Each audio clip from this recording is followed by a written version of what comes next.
শ্রমিককে ধরে নিয়ে আসতে হবে। 25 তারিখের চুক্তি সেটা বাস্তবায়ন করতে হবে। এই কারখানায় আজকে যেই সংকট তৈরি করা হয়েছে এই সংকট সমাধান করতে হবে। আর যদি তা না করা হয় আমাদের আন্দোলন আমরা এখানেই শুধু বসে বসে কথা বলবো, গল্প করব, এখানে চুপ থাকবো না। এখানে লন্ডনখানা চালু হবে, এখানে লন্ডনখানা চালু হবে।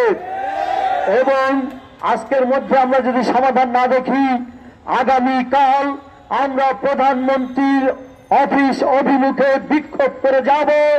প্রধানমন্ত্রী শ্রম মন্ত্রণালয়ের পূর্ণাঙ্গ মন্ত্রী কাউকে করেনি, তিনি নিজে দায়িত্ব রেখেছেন।